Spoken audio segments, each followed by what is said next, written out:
Kumakalamang sikmura habang nakatitig si Marlon sa batang babae na kumakain ng burger sa mahabang upuan sa playground. Hinihimas-himas na lamang niya ang kanyang tiyan habang naiisip na ganon rin ang kinakain niya. 5:00 na kasi ng hapon, ngunit hindi pa siya nanananghalian. Kaperasong pandesal lamang rin ang inalmusal niya. Wala ring nagbibigay sa kanya ng barya mula pa kaninang umaga na pambilisan na niya ng makakain. Tuwing nanghihingi kasi siya ng pera sa mga tao, ay pinapalayo lamang siya ng mga ito at pinandidirihan. Sinasabi pa ng mga ito na siya ay mabaho. Pipihit na sana siya patalikod nang marinig niyang may batang babae na nagsalita. Batid niyang siya ang tinatawag kung kaya naman mabilis niyang tinignan itong muli. Itinuro pa niya ang sarili dahil naninigurado pa siya kung siya ba ang tinatawag nito. Tumango naman ang batang babae at kagad itong lumapit sa kanya at iniabot ang burger na wala pang bawas. Naku, salamat bata. Salamat talaga ha. Alam mo bang kanina pa ako nagugutom? Ang bait-bait mo naman. Aniya sa bata nang abutin niya ang pagkain. Ngumiti at tumango naman ito sa kanya. Walang anuman po. Wait lang po ah. Ikukuha lang po kita ng tubig para po makainom ka. Tugon nito at bumalik sa kasama. Batid niyang yaya ito ng bata base sa uniforme nitong suot nito. Pagkabalik nga ng bata, ay dala na nito ang tubig. Muli siyang nagpasalamat dito dahil sa kabutihang ginawa nito sa kanya. Ano po ang pangalan mo? Ako po si Sophia. Marlon, yan ang ipanangalan sa akin ng mga taong kumagpop sa akin noong nakita nila ako sa gilid ng dagat habang walang malay. Hindi ko na naalala ang tunay kong pangalan, kung sino ba talaga ako. Tugon niya, sa kanya binuksan ang tubig at uminom. Ang hirap po pala ng pinagdaanan mo, Kuya Marlon. Sana po balang araw ay malala mo na kung sino ka talaga at kung sino talaga ang pamilya mo. Lagi ka pong mag-iingat ha. See you next time po. Sana nga magkita tayo ulit. Napakabait mong bata.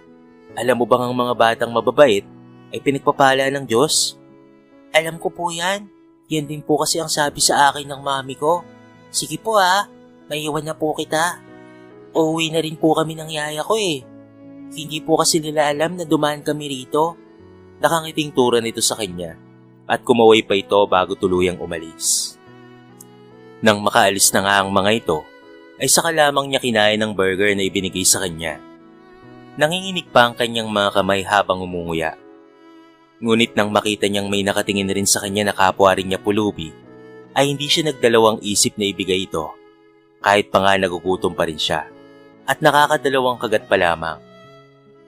Matapos niyang ibigay sa batang lalaki ang pagkain niya, ay inilatag na lamang niya ang karton na nakaipit sa kilikili niya, at doon naupo. Ngunit may isang lalaki ang nagbawal sa kanya, at sinabing hindi siya pwede roon. Nakapuslit ka na namang pulubi ka. Ilang beses na ba kitang pinagbawalan na magpunta rito ha? Doon ka sa kalsada. Ang baho-baho mo. Grabe ka naman kung makapagsalita. Pare-pareho lang tayong tao. Ang pagkakaiba lang natin, may bahay ka, may pamilya ka, at may trabaho. Pero kung makaasta ka, akala mo ipagmamay-ari mo ang mundo. Sasagot ka pa talagang pulubi ka. Alis! Pagtataboy nito sa kanya. O na. Alis na ako. Sama ng ugali mo.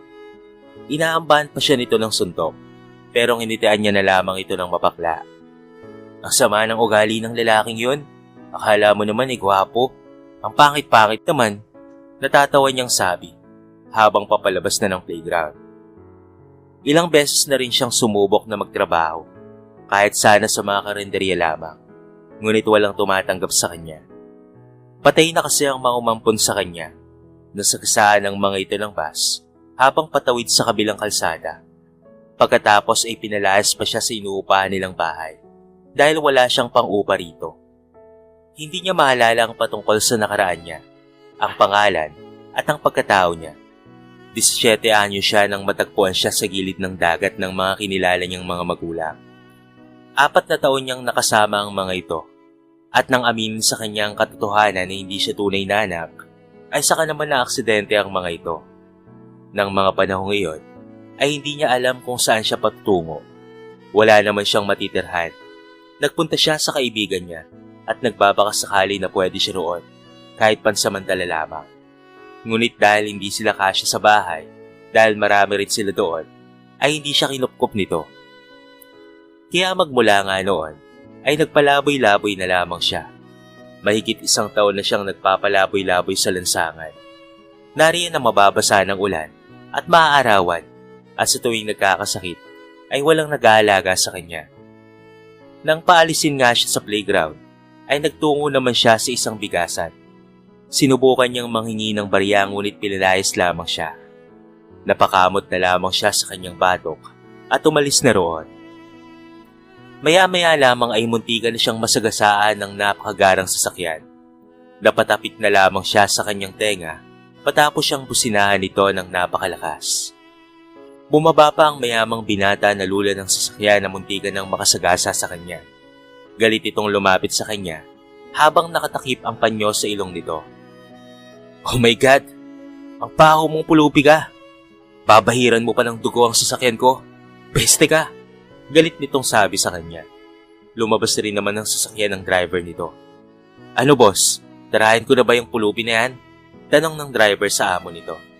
"Hindi na Roger. Huwag na nating pag-aksayan ng panahon ng mapahong pulubi nito." Tugon naman ito. Ngunit nang pabalik na ito sa sasakyan, ay aksidente nitong natapakan ng ice tubig at tumalsik ang laman nito sa kanyang sapatos. Inis itong bumaling ng tingin sa kanya at muling lumapit sa kanya. "Kasalanan mo to! Beggar! Punasan mo tong sapatos ko! Ngayon din!" Pero kaya mo naman pong punasan yan ah. Bakit hindi ko ang gumawa? Hindi naman ako ang nakatapak para akong magpunas niyan. Hindi po ba? Matapang niyang tugon dito, kung kaya't mas lalo itong nainis sa kanya. "Sasagot ka pang pulubi ka! Punasan mo na to! Akala ko po ba hindi niyo na dapat akong pag-aksayan pa ng panahon? Pero ano tong ginagawa niyo sa akin? Naturingan kayong edukado at mayaman, pero kung masta, daig pa kaming mga walang pinag-aralan." Akma sana siya nitong susuntukin. Ngunit may paparating na pulis, kung kaya't hindi yun natuloy. "Ano pong nangyayari dito, sir?" Tanong nga ng pulis nang makalapit ito sa kanila. "Ay, wala naman sir. Huminto lang ako upang bigyan sana siya ng pera. Pero inangasan pa ako at hindi raw niya kailangan ng pera ko." "Tignan mo to, mayabang na nga, sinungaling pa." Ani at umiling-iling pa. "Tama na yan." Pagsuway naman sa kanya ng pulis. At muling bumaling ng tingin sa binatang mayaman. "Pagpasensyaan niyo na po siya, sir." Bahagyang niyuko ng matapobreng binata ang kanyang ulo sa harapan ng pulis. Saka ito tuluyang sumakay sa magara niyang sasakyan. Sir nako, huwag po kayong maniwala sa lalaking yun. Hindi totoo ang sinasabi nun na gusto niya akong bigyan ng pera. Sa katunayan nga po niyan, hindi ka na nila akong masagasaan. Tapos ako po itong naging masama." "Ano? Bakit hindi mo sinabi kanina?" "Hayaan na natin sir. May karma rin ang mga taong masyadong mapagmataas at mapanglait sa kapwa." Nakangiti niyang turan sa pulis. Ito, tanggapin mo to. Pambili mo ng pagkain mo ngayon." Napatitig naman siya sa perang iniabot sa kanya. 100 piso iyon, kung kahit malaking halaga na iyon para sa kanya. Maraming salamat po sir. Hindi ko po ito tatanggihan. Marami pa rin talagang mabubuting mga pulis ngayon gaya mo." Tumango na lamang ito sa kanya at saka ito umalis. Nakangiti naman siyang nagtungo sa bilihan ng tinapay at bumili lamang ng 2 peraso na nagkakahalaga ng 5 piso ang isa. Huminga muna siya ng malalim bago kainin ang binili niyang tinapay. Hinihintay niyang magsara ang butika dahil doon lamang siya nakakapaglatag ng karton at doon na rin natutulog. At kapag umaga na umaalis rin siya at nagpapalakad-lakad. Ngunit 6:00 na, ay bukas pa rin ito. Nagulat na lamang siya nang may magpunta roon na pamilyar sa kanya. Hindi nga lang niya matandaan kung saan niya ito nakita noon. Pumasok ito sa loob at patig niyang ito ang may-ari ng butika dahil mukha itong mayaman. Pilit talaga niyang inaalala kung saan nga ba niya nakita ang babae, ngunit hindi talaga niya ito matandaan. "Parang pamilyar sa akin ang babaeng yun ha. Nakita na ba kami dati? Pero saan?" Tanong niya sa kanyang sarili. At akma na sana siyang aalis, ay nakita niyang muli ang matapobreng binata. Nagkubli na lamang siya upang hindi siya makita nito. At baka mapagdiskitahan na naman kasi siya. At nakita niyang pumasok rin dito sa loob ng butika. Naku po, mukhang siya ata ang may-ari ng butikang yon. Baka kapag nakita ko niyan, kung ano pa ang gawin sa akin, lilipat na lamang ako sa iba. Mahirap nang mag-cross muli ang landas namin ng mayabang na binatang yon. Wika niyang muli sa sarili at mabilis na sumibat. Doc, lagi po talagang nariyan ang pulubing yan. Diyan po siya natutulog tuwing gabi. Minsan po ay naabutan ko siya riyan, pero mabilis naman po siyang umalis kapag nakita niya na ako. Saad ng pharmacist assistant ni Nika na si Gwen, habang chincheck nila ang CCTV footage. Never ko pa kasi siyang naka-face to face. Mga anong oras mo siyang nakikita rito sa butika? 6 AM, Doc. Bakit po? Bakit gusto mo siyang makita, Doc? Hindi naman muna siya sumagot at sinumang footage at pinakatitigan nitong maigi. May naalala kasi ako sa kanya. Kawig na kasi ang kapatid kong nawawala. Mag-6 na taon na ang nakakalipas. Tugon niya at tinangutanguan naman ito. May nawawala ka po palang kapatid, Doc. Hindi ko po yan alam Dahil hindi naman na siya pinag-uusapan. Malabo kasing nakaligtas pa sa dagat ang kapatid ko. Pero wala ring na-recover na bangkay niya. Kaya kahit papaano ay umaasa pa rin ako na siya ay buhay pa hanggang ngayon. Pero mag-6 na taon na Kung buhay pa siya, di dapat ay umuwi na siya sa amin, hindi ba? Oo nga po Sa kadagat po ang kalaban nyo. Napakaliit talaga ng chance na mabuhay pa siya. Nakakalungkot naman po. Nagbakasyon kami noon sa Batangas. Yun kasi yung hiniling ko kina Mami kapag perfect ako sa exam at magtutungo kami ng rest house namin sa Batangas dahil gusto ko talaga roon. Sariwa ang hangin at payapa rin. Pero yun din pala ang magiging dahilan ng pagkawala ng kapatid ko. Magpahanggang sa ngayon ay sinisisi ko pa rin ang sarili ko. Kung hindi sana ako nag-aya roon, hindi sana mawawala ang kapatid ko. Kasama dapat namin si Nico at hindi si Clyde. Hindi ko naman siya kapatid, pero siya na ang ipinalit kay Nico. Hindi naman na nakapagsalita ang babae at tinapik-tapik na lamang siya nito sa balikat habang unti-unti nang pumapatak ang mga luha niya. Sa totoo lang po, hindi ko nga rin po gusto ang ugali ni Sir Clyde Kapag nagpupunta po siya rito at hinahanap ka, hindi ako makampante. Bukod po kasi sa may pagkamanyak na, ang baba pa ng tingin sa akin. Bakit ngayon mo lang sa akin sinasabi yan? Walang hiya yun Baka nakakalimutan niyang pinulot lang rin siya nila Mami, binihisan at pinakain at pinag-aral tapos ngayon ay CEO na ng kumpanya namin. Kung ako lang talaga ang masusunod, ay hindi ako papayag sa gusto ni Daddy na ang ampon na iyon ang magmana ng kumpanya namin balang araw dahil para kay Nico yon. Isang doktora si Nika sa private hospital pero tumutulong rin siya sa mga mahirap na walang pampaospital. Kahit nagpasya siya na magpatayo ng butika. Kung minsan nga'y, ibinibigay niya na lamang ang gamot kapag alam niyang walang-wala ang customer. Bagay na ipinagpapasalamat ng mga taong natutulungan niya. Hi Miss Beautiful. Hi ate. Uwi ka na rin ba? Sabay na tayo.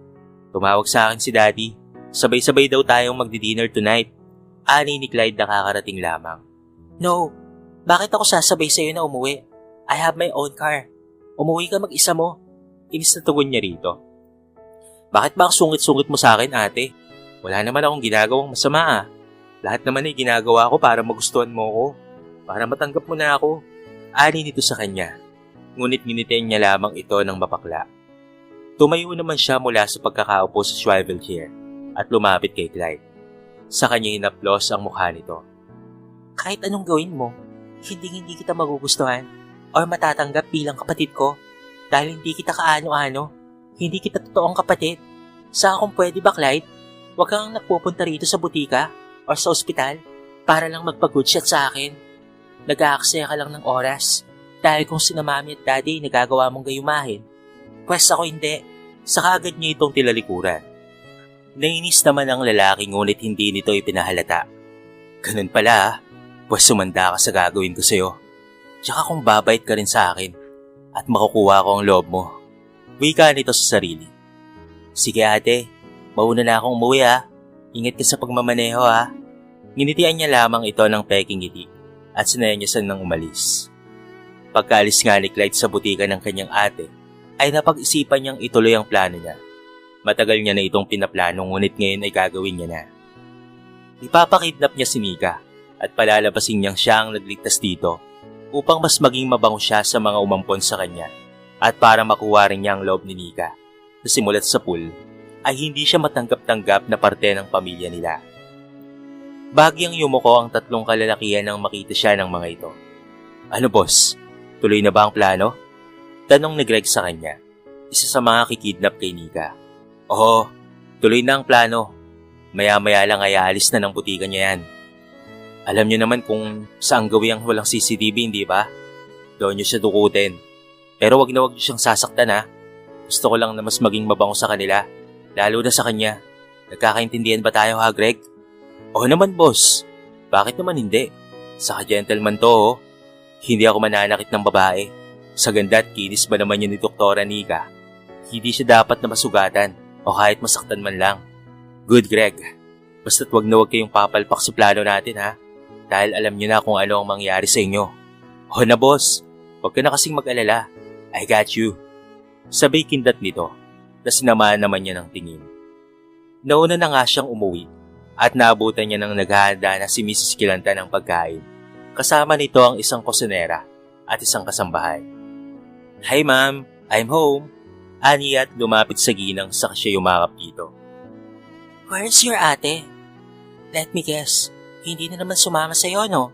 Or hindi mo pinuntahan? Pinuntahan ko po mami, pero as usual, nagalit lang sa akin. But I know makakarating siya.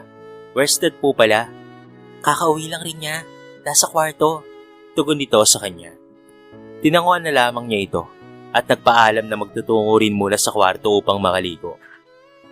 Pagkapasok nga niya sa loob ng kwarto niya, ay kaagad niyang tinawagan si Greg upang tanungin kung nadukot na ba si Nika.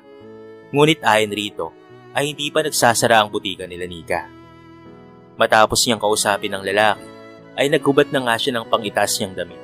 Saka siya nagtungo sa banyo at pinagbasta ng sarili sa salamin. Hintayin mo ako mamaya, Nika. Ililigtas kita at balang araw ay mapapasakin ka rin. Wika niya sa sarili, saka siyang umiti. Walang ibang lalaki ang makikinabang sa'yo kung hindi ako lang. Ako lamang. Tila ba isa na siyang baliw na paulit-ulit na kinakausap ang sarili. May lihim kasi siyang pagtingin kay Nika noon pa man. 1 taon lamang ang tanda nito sa kanya at kung titignan ay parang magkasing edad lamang sila. 25 ito. Samantalang siya naman ay 24 pa lamang. Bigla naman siyang napapitlag nang tumunog ang cellphone niya. Kaagad siyang lumabas ng banyo at mabilis na dinakma ito sa ibabaw ng kama. Napakunot ang noo niya nang makita ang pangalan na rumihistro sa cellphone niya. Hindi ito ang inaasahan niyang tumawag. Kulit talaga ng babaeng to. Binayaran mo na nga para sa isang gabi niyang pagpapaligaya sa akin. Gusto pa atang maging girlfriend ko. Asa siya. Hindi siya ang gusto kong maging girlfriend, no? Kung hindi si Nika. Inis niyang sabi at ibinilibag ang cellphone sa kama. Nang makatapos nga siyang maligo, ay siya na ang tumawag kay Greg dahil hindi na itulit tumawag mula kanina. Hello, ano na? Nakuha niyo na ba siya? Galit niyang sabi, ngunit kailangan niyang hinaan ang boses niya. Sorry boss, hindi namin nadukot si Doc Kanda. May sumundo kasi sa kanyang lalaki. Baka boyfriend o manliligaw niya. Natakot na nga rin akong tumawag boss dahil alam kong magagalit ka. But don't worry, marami pa namang panahon para madukot namin siya. Inutil! Inutil ka Greg! Kayo ng mga tauhan mo, mga inutil kayo. Kasimple-simpleng pinapagawa ko, hindi nyo nagawa. Di sana'y pinukpok nyo ng baril kung sino man ang kasama niya. Mga wala kayong kwenta. Mga wala kayong Naputo lang sasabihin niya nang may kumatok mula sa labas ng pinto. Kagad na kumabog ang dibdib niya at dahan-dahang lumapit dito at pinihit ang doorknob.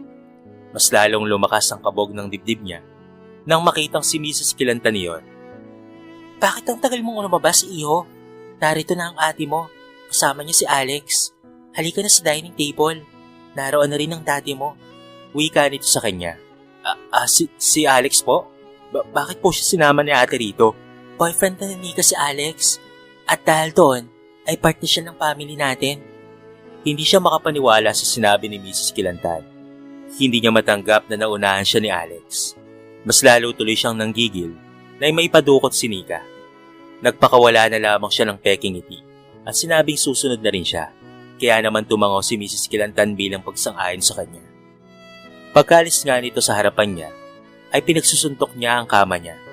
Doon niya inilabas ang selos at galit na nararamdaman niya. Hindi nga siya makatingin ng diretso sa mga ito habang sabay-sabay silang kumakain. Sa kabilang banda, napabalikwas na lamang ng bangon si Marlon matapos niyang mapanaginipang muli ang palubog na bangka.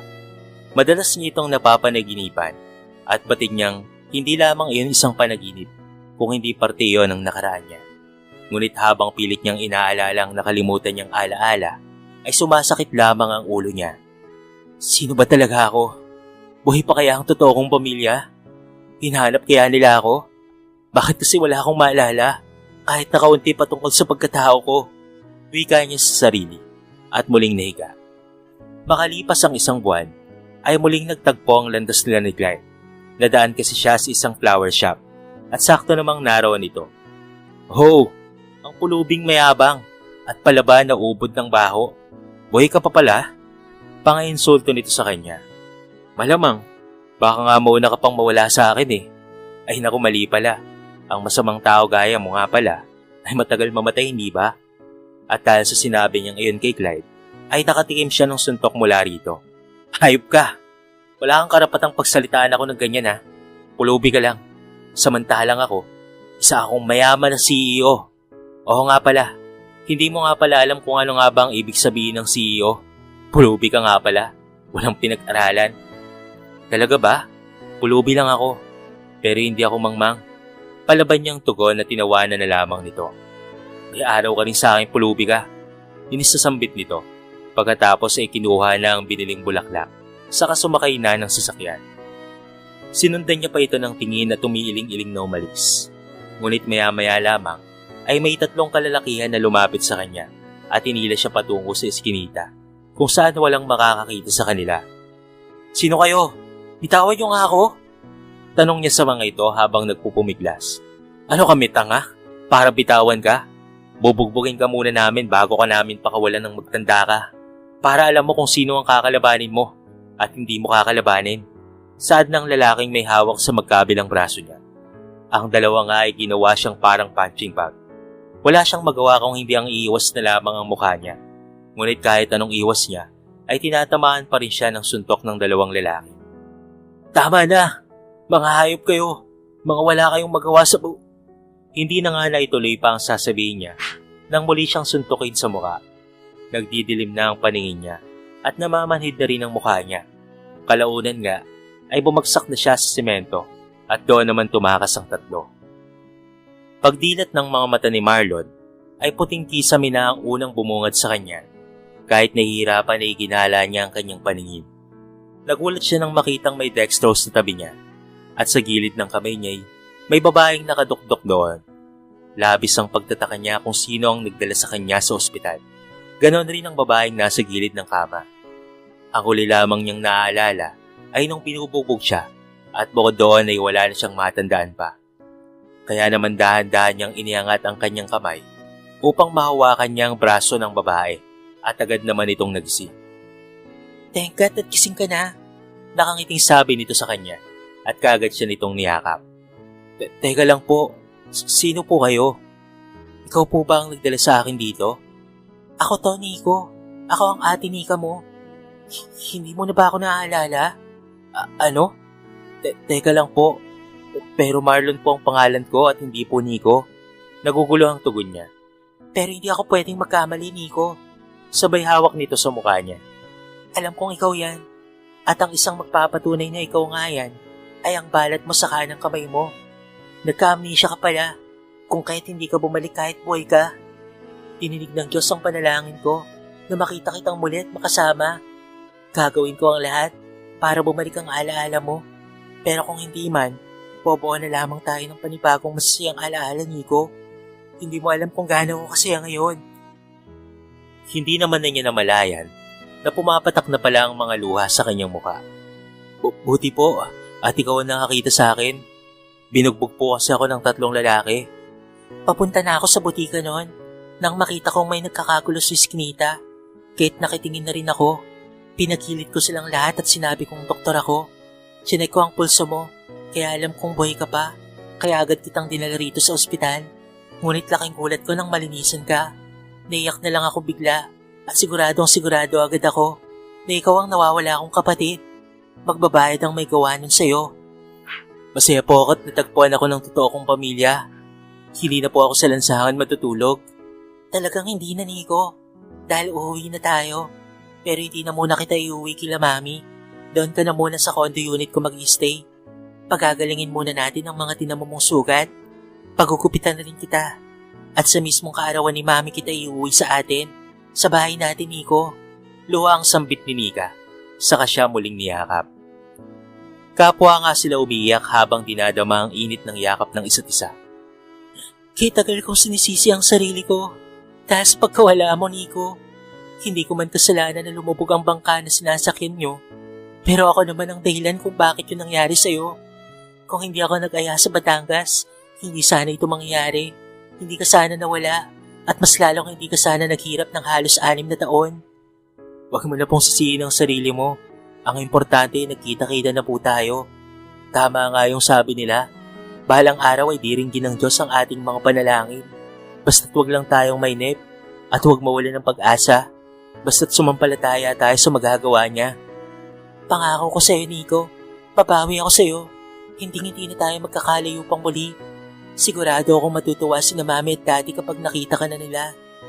Saka para makuha na rin natin ang para sa'yo na matagal ng inang kiniklade na yon. Pagkalabas nga ni Marlon sa ospital, na Nico pala ang tunay na pangalan, ay dumiretso nga sila sa condo unit ni Nika.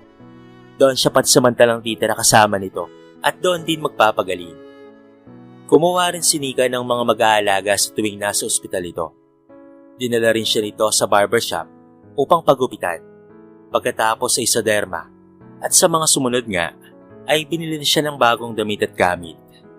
Ngunit todo ingat sila upang walang makakilala kay Nico dahil kapag nagkataon ay masisira ang plano nila.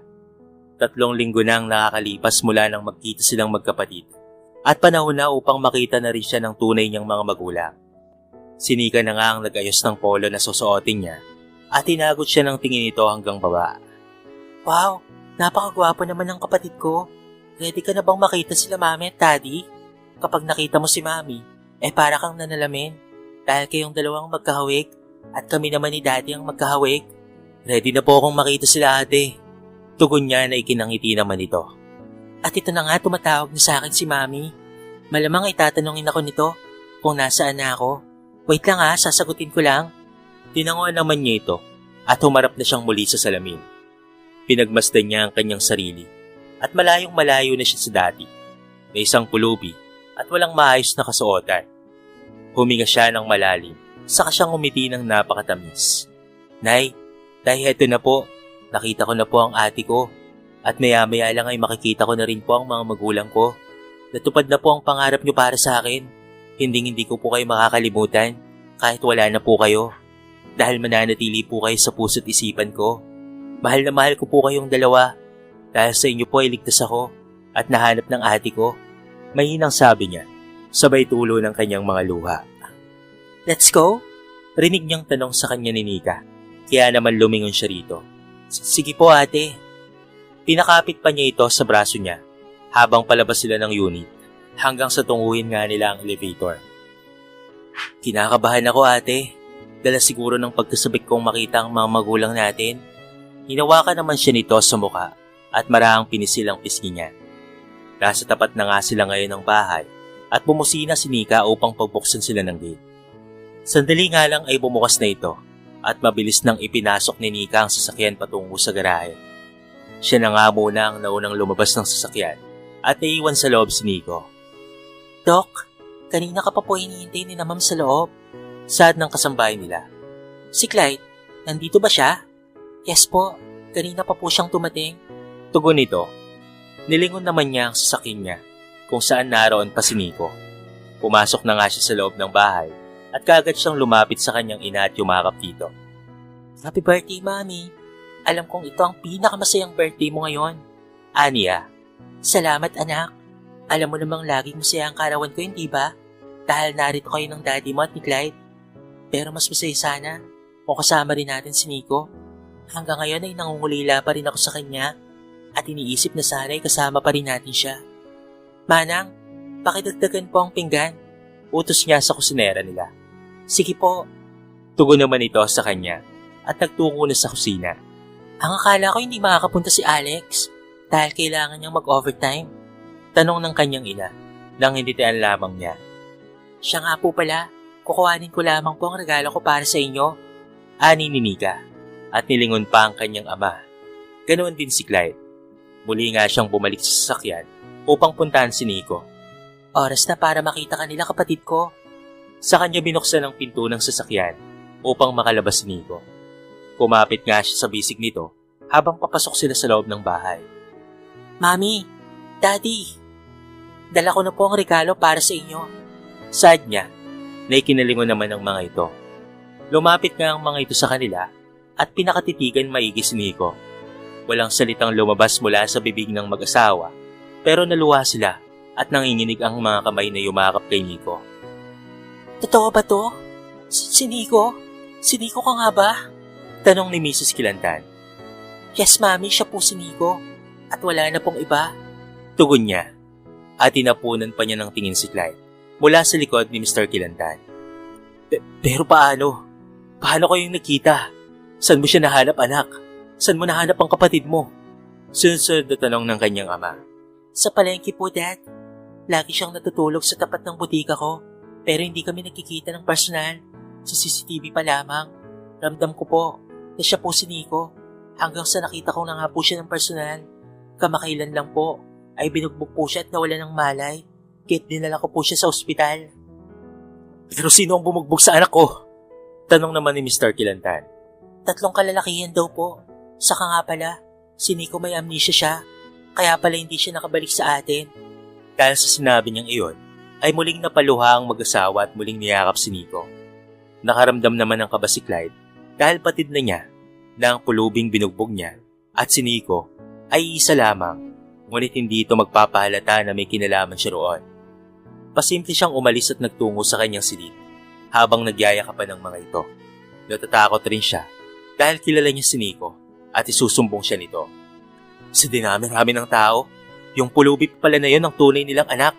Paano na ako ngayon na nagbalik na ang totoo nilang anak? Sana hindi na lang siya nagbalik. Sana tuluyan na lamang siyang nalunod sa dagat o tinuluyan na lamang sana namin siya. Ngayon ay may makakahati pa ako sa company at ang pinaka-worst ay baka paalisin na ako ni Daddy sa posisyon ko. At ang pulubi na yun ang ipalit sa akin. Hindi maaari. Hindi ako papayag. Ako ang nauna sa posisyon ngayon. Kaya akin lang yun. Akin lang ang kumpanya. Saka nga niya sinuntok ang salamin. At dahil doon ay nasugatan ng kamao niya. Maya-maya nga lang, ay may kumakatok na sa pinto. Clyde, anong nangyari? Ano yung nabasag dyan sa kwarto mo? Tanong ni Mrs. Kilantan. Wala po, Mami. Wala po. Aksidente ko lang pong nabasag ang salamin. But don't worry po. Hindi naman po ako nasaktan. Pagsisinungaling niya, kahit ang totoo ay umaagos na ang dugo mula sa kanyang kamao. Are you sure? Lumabas ka nga riyan? At ipapalinis ko na lamang ang bubog dyan. Ani nito. Okay po. Tugon na lamang niya. Hindi niya ngayon alam kung paano niyang itatago ang sugat niya. At mas lalong hindi niya alam kung lalabasin pa ba niya ang mga ito. Ilang sandali pa nga ay nagpaikot-ikot siya sa kwarto bago naisipang linisan ang sugat niya at takpan ng gasa. Sir, nilinisin ko na po ang kwarto niyo. Hinihintay na po nila kayo sa baba. Saad ng kanilang kasambahay. Pagbukas niya ng pinto, tinanguan na lamang niya ito at mabilis na bumaba ng hagdan at nagtungong muli sa dining area. Nakayuko lamang siya habang lumalapit sa mga ito. Hinihiling na sana ay hindi siya makilala ni Nico. Clyde anak, si Nico nga pala. Siya yung nawawala naming anak. Hindi na namin agad na ipakilala sa iyo kanina. Saad ni Mr. Kilantan at labis ang kaba ng nararamdaman niya nang lingunin nga siya ni Nico. Napatayo ang binata at nilapitan siya. Wala naman siyang magawa kung hindi ang yumuko na lamang. At alam niyang malaki ang kasalanan niya rito at mukhang katapusan na ng pangarap niya. So dito ka pala nakatira. Ibig palang sabihin, kapatid ko ang matopobring ito? Ani nito, saka siya hinagod ng tingin mula taas pa ibaba. Bakit anak? Magkakilala kayo? Tanong ni Mr. Kilantan. Ay, hindi po dad. Baka kahawig ko lamang po ang sinasabi niya. By the way, nice to meet you bro. Napakagandang regalo nito para kay Mami Lydia. Kasi nakabalik ka na. Ngumiti lang naman ito nang mapakla sa kanya. Maaaring kahawig mo nga lang yon. Pero ang boses, may tatanggi mo pa ba? Bakit hindi mo nalang aminin na ikaw talaga yon? Muntikan nyo na akong masagasaan ng mayabang mong driver. Tapos inangas-angasan nyo pa ako. At alam ko rin na ikaw ang nagpabugbog sa akin. Pakiramdam nga niya inalunok na niya ang kanyang dila. At hindi nga siya makapagsalita. Tinignan niya ang tatlo mula sa likuran ni Nico. Na pare-pareho ang reaksyon ng mga muka. Galit ang mga ito na nakatingin sa kanya. Nag-umpisa na ring manginig ang buong katawan niya. Hindi nga sabi ako yon. Ngayon lang tayo nagkita eh. Wala akong alam sa sinasabi mo ha. Talaga lang, Clyde? Napalingon naman siya nang magsalita si Nika. Pilit pa rin niyang dinidepensahan ang sarili niya. Ngunit kahit anong sabihin niya, hindi na siya pinapaniwalaan ng mga ito. Kumain na tayo. At malamig na ang pagkain. Saka na natin pag-usapan ito. At kapag napatunayan na ikaw nga Clyde ang nagpabugbog kay Nico, alam mo na kung ano ang mangyayari. Yes dad, alam ko po yun. Pero hindi po talaga ako ang nagpabugbog sa kanya. Wala po akong kinalaman doon. Itinuloy pa nga rin nila ang selebrasyon, kahit punong-puno na ng kaba ang dibdib niya. Kailangan niyang magpanggap na wala talaga siyang kinalaman roon. Nabalot ng inggit si Clyde, habang kitang-kita niya kung papaanong asikasuhin ni Mrs. Kilantan si Nico. Mula nang dumating ito roon, ay naitsapwera na siya, para na lamang siyang hangin na hindi nakikita ng mga ito. Hanggang sa malaman niya, na kumuha ng private teacher si Mr. Kilantan para kay Nico, upang turuan ito sa pagpatakbo ng negosyo at ipakilala na rin ito sa publiko. Hindi nga nagtagal at kinausap siya nito na si Nico na ang papalit sa kanya balang araw dahil ito naman talaga ang totoong anak. Ipinilit pa niya ang kanyang sarili, ngunit hindi yun umubra kay Mr. Kilantan hanggang sa pinuntahan nga siya ni Greg sa opisina niya at nang hihingi ito ng pera sa kanya. Pero nang sigawan niya ito at sinabi niyang wala na siyang ibibigay na pera, ay pinagbantaan siya nito. Sasabihin ko kay Mr. Roy Kilantan na ikaw ang mastermind na binalak mo ring ipadukot sa amin si Dr. Nika. O ano, kaya mo bang tuluyang mawala sa iyo ang lahat, boss? Kaagad na nanginig ang buong katawan niya at tumayo siya mula sa pagkakaupo sa swivel chair at tinakman niya ang magkabilang panga nito. Tinatakot mo ba ako ha, Greg? Go ahead, magsumbong ka. Akala mo talaga paniniwalaan ka ni Daddy? Samahan pa kita eh. Sabi niya rito biglang bumukas ang pinto ng opisina niya. Napaawang ang mga labi niya na napatitig sa dumating at mabilis na nangatalang mga labi niya. Dad, walang hiya ka. Sabi ko na nga ba, ikaw talaga ang nagpabugbog kay Nico at binalak mo pang ipadukot ang anak ko? Minahal ka namin at inahon mula sa kahirapan mula nang maulila kang lubos. Tapos ito pa ang igaganti mo sa amin? Subukan mong lumapit sa mga anak ko. Ipapakulong talaga kita. Ngayon rin ay makakaalis ka na sa kumpanya ko. Hindi ka nararapat dito. Saka ito tumawag ng guard upang kalit ka rin siya papalabas ng opisina. Lahat ng empleyado roon ay nakatingin sa kanya. Back to work! Sigaw ni Mr. Kilantan at sabay-sabay na bumalik ang mga ito sa trabaho. Si Nico na nga ang itinalagang bagong CEO ng motorcycle company. Hindi naman niya biniko ang mga magulang dahil pinaghusayan niya talaga. Masaya rin ang mga empleyado dahil napalitan ng mabait na CEO ang kumpanya hanggang sa unti-unti na ring bumalik ang alaala niya. Napakasaya niya dahil bukod sa kasama na niya ang kanyang mga magulang ay naaalala na rin niya ang nakaraan. Pinaayos rin niya ang puntod ng mga kumagkop sa kanya at pinalipat niya ang mga labi ng mga ito sa pribadong sementeryo at madalas niya itong bisitahin. Habang papalabas nga siya ng sementeryo, ay may sasakyang umarang sa daraanan niya. Kaagad itong bumaba ng sasakyan, kahit nakita niya kung sino ito, kung kaya't mabilis rin siyang bumaba ng sasakyan. Anong ginagawa mo, Clyde? Balak mo ba akong patayin? Tanong niya rito. Galing ako kay Ate Nika. Nanghingi ako ng tawad sa kanya. Kaya ganoon rin ang gagawin ko sa'yo. Humingi ako ng tawad, Nico. Alam kong mali ako sa mga ginawa ko sa'yo. Sana'y mapatawad mo ako. Naging mayabang ako at naging sakim. Pero nakarma na ako At alam kong deserve ko ito. I'm sorry, Nico. Paghingi nito ng tawad mula sa kanya. Hindi ka pa man humingi ng tawad, Clyde. Napatawad na kita. Saka ikaw ang naging dahilan kung bakit naging masaya si na Mami at Daddy. At pati na rin si ate habang wala ako. Ikaw ang bumuo sa kanila. Kaya maraming salamat. Kahit kailan hindi ako natanggap ni Ate Nika. But it's okay. Ang importante ay napatawad niya ako. At napatawad mo na ako. Narealize ko na ang taong mapagbataas ay talagang ipinababa ng Diyos. Naging aral na sa akin yon. Lumapit nga siya rito at niyakap niya ito at kapwa-luhaan ang mga mata nila. Hingi rin ako ng tawad kina Mami at Daddy. Ay, Sir Roy pala at Ma'am Lydia. Hindi, Clyde. Pwede mo pa rin naman silang tawaging Mami at Daddy. Dahil naging anak ka rin nila. Saka, gusto kong magkaroon ng kuya, no? Kaya kakausapin ko sila na pabalikin ka na sa bahay. Talaga? Gagawin mo yun, Tol? Kahit na naging masama ako sa'yo? Hindi makapaniwalang tanong nito sa kanya. Oo naman. Bakit naman hindi, kuya? Nakangiti niyang tugon dito. Muli ngang nagbalik si Clyde sa bahay nila Nico at tinanggap siyang muli ng maluwag ng pamilya at itinuring muli na parang totoong anak. Natanggap na rin siya ni Nika at tuluyan na silang nagkaayos. Inalis na niya sa isipan niya na magugustuhan na rin siya nito at itinuring niya na talaga itong nakatatandang kapatid niya. Sa pagbabalik niya sa bahay na iyon, ay ibang-iba na siya sa dating Clyde. Naging mabait na siya at alam niya na kung ano lang talaga siya sa bahay na iyon. Binigyan na rin naman ulit siya ng karapatan ni Mr. Quilanta na makabalik sa kumpanya. Narito nga sila ngayon sa rest house at bubuong muli ng masayang alaala at sa pagkakataong ito ay kasama na nila si Nico. Labis ang pasasalamat niya sa mga ito dahil kahit nakagawa siya ng kasalanan ay nagawa pa rin siyang patawarin at tanggapin ng kanyang itinuring na pamilya. Nakatanaw sila sa gitna ng karagatan habang magkakaakbay at nilalasap ang kapayapaan at katahimikan. Wala talagang katumbas ang pagmamahal ng isang pamilya. Aniya. Oo naman, wala talagang katumbas. Pamilya ang pinakamahalaga sa lahat. Tugon ni Nika. Mga anak, kung meron mang pinakamahalaga sa lahat, ay ito ang Diyos na lumikha sa ating lahat. Siya ang pinakamahalaga sa lahat at pangalawa lamang ang pamilya. Gets niyo ba ako mga anak? Saad ni Mr. Quilantan. Ayaw nga pala, nakangiti niya namang turan at muling pinagmasdan ang kagandahan ng karagatan.